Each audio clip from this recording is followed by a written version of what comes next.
Olá, estamos de volta com o Senado Agora. Como viabilizar economicamente as rádios e TVs comunitárias? A Comissão de Ciência e Tecnologia tratou dessa questão em audiência pública sobre o papel das emissoras comunitárias, educativas e universitárias para democratizar a comunicação no país. Das comunicações está prevista na Constituição de 1988, mas criticaram o modelo proposto em lei por não promover a democratização desejada pelos constituintes. As principais questões trataram do papel do serviço de radiodifusão universitária e comunitária, da sustentabilidade e alcance das rádios comunitárias. Há muitos projetos de lei que tramitam aqui no Senado e outros na Câmara que prevêem a possibilidade de algum tipo de publicidade nas rádios comunitárias, né, como forma de financiamento.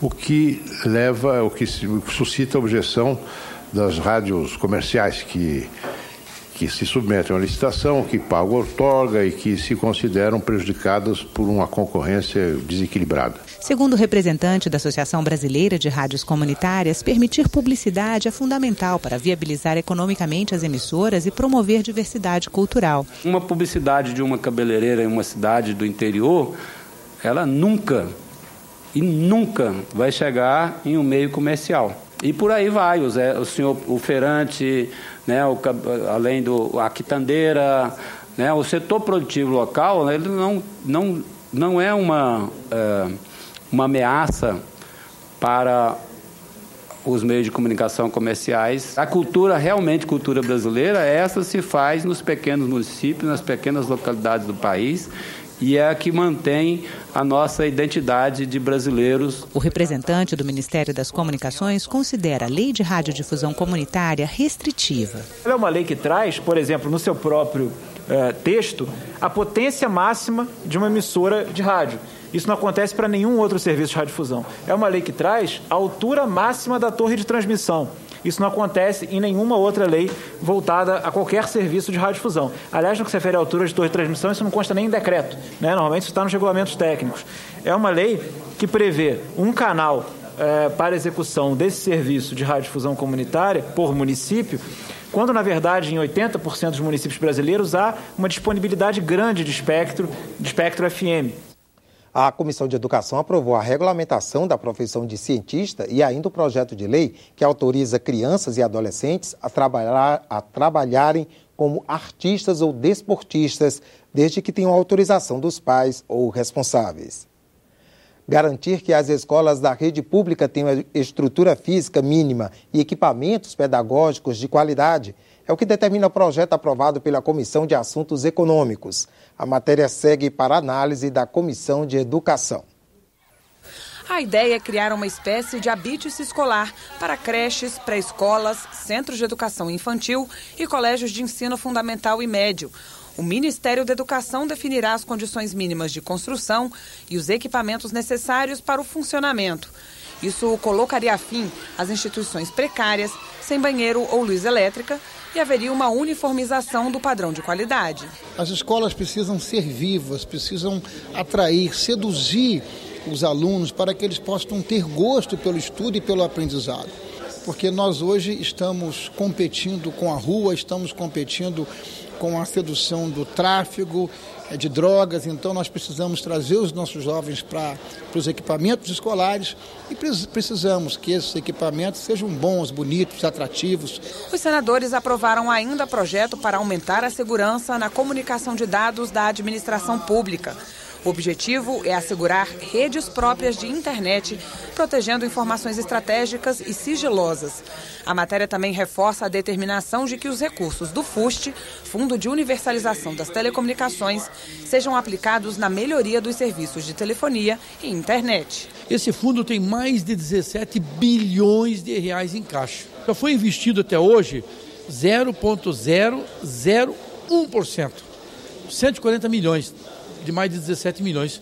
Isso é inaceitável. Então passou na CAI e esperamos que na CCJ, nos outros, consiga passar e o governo possa não fazer superávit para o governo federal, mas que possa, na verdade, investir esses recursos no fundo para melhorar ainda mais a qualidade de comunicação no Brasil.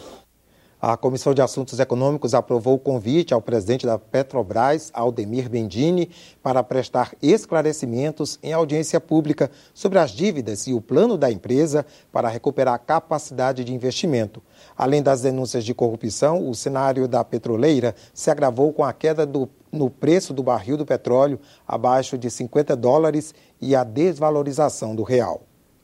A Comissão de Meio Ambiente vai pedir informações ao Ministério da Integração Nacional sobre a transposição do Rio São Francisco. Acórdão do Tribunal de Contas da União aponta falta de iniciativa do governo federal para revitalizar a bacia do rio. Na reunião desta terça, os parlamentares também abordaram as dificuldades que a burocracia tem criado para o desenvolvimento do país. Segundo o presidente da Comissão de Meio Ambiente, para que seja executada a duplicação de um porto na Bahia, é necessária a autorização de 25 órgãos governamentais. Outros parlamentares criticaram a burocracia brasileira, tanto no setor público quanto no setor privado. É impossível hoje você levar adiante um projeto.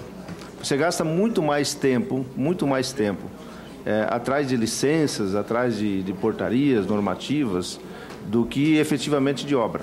A comissão ainda aprovou um requerimento pedindo informações ao Ministério da Integração Nacional sobre a situação do Rio São Francisco. Segundo o acórdão do TCU, já foram gastos mais de 8 bilhões de reais nas obras de transposição, mas nada foi investido na revitalização das nascentes e afluentes do rio. O relatório que nós recebemos da Codevasp, o Oceano Atlântico penetrou no Rio São Francisco em torno de 15 quilômetros.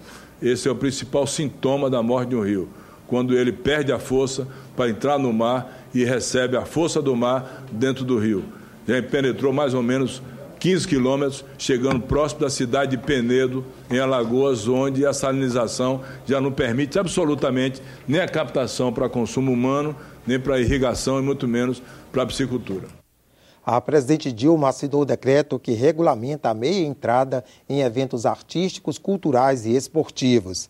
Tem direito aos ingressos pela metade do preço jovens de baixa renda, estudantes, pessoas com deficiência e seus acompanhantes. O decreto especifica as carteiras de estudantes que devem ser aceitas e as entidades emissoras, como UNE, Diretórios Centrais de Estudantes, União dos Estudantes Secundaristas, entre outras. A meia entrada está prevista no Estatuto da Juventude, aprovado pelo Senado em 2013. A sessão do Congresso para a votação dos vetos presidenciais estava marcada para as 11h30. Entre eles, os vetos à reforma política e ao reajuste do Poder Judiciário. O plenário vazio, porém, mostrou as dificuldades dessa votação. Mesmo assim, os presidentes da Câmara e do Senado confirmaram a sessão. Mais uma vez, filas para entrar, muito barulho e expectativa. Hoje vai votar, sim. A gente tem esperança e a gente tem assim, porque é o justo. Nossa expectativa é essa. Vai derrubar esse veto hoje. A questão dos vetos da presidência da República, eu acho que não, a casa não pode estar falhando mais uma vez. Eu considero isso uma vergonha. É um absurdo você ficar enganando as pessoas, brincando de votar ou não votar. Em entrevista nesta segunda-feira, o presidente da Câmara, Eduardo Cunha, que na semana passada convocou sessões seguidas da Câmara no mesmo horário da sessão do Congresso, garantiu que não iria impedir a sessão. Da minha parte não há nenhum problema, eu não tenho nada, pelo contrário, eu defendo a manutenção desse veto. Da minha parte, o problema na semana passada não foi meu, foram dos líderes com relação à inclusão dos vetos da reforma política. Terminado o prazo, dia 2, que foi sexta-feira passada, tanto faz apreciar hoje como apreciar daqui a um mês, que não vai mudar nada. Então, vai ter amanhã, dependendo do Congresso, de quórum, das coisas normais. Às 11h30 da manhã, hora marcada para a sessão do Congresso, plenário ainda vazio. Mas na chegada, o presidente do Congresso, senador Renan Calheiros, confirmou a sessão. Nós precisamos fazer todo o esforço necessário para tirarmos da pauta do Congresso esses vetos. Nós precisamos definitivamente analisar esses vetos. A repórter Dinalva Figueira está no Salão Verde da Câmara dos Deputados e tem mais informações sobre a sessão do Congresso destinada à votação de vetos. Boa tarde, Dinalva. Boa tarde, André. Mesmo com atraso, a sessão do Congresso foi aberta, mas por falta de quórum, tinham senadores em número suficiente, mas não tinham deputados, a sessão foi suspensa. A expectativa é de que esses vetos possam ser apreciados ainda hoje, mas até agora não se sabe quando isso vai acontecer. Há uma disposição dos senadores, eu conversei com vários senadores hoje de manhã, que me disseram que esses vetos têm que ser analisados o mais rápido possível, mas a gente ainda está apurando as informações para saber se essa sessão ainda se realiza hoje. André? Obrigado, Dinalva. E esta edição do Senado agora termina aqui. Voltamos a qualquer momento com mais notícias. Obrigado e continue com a gente.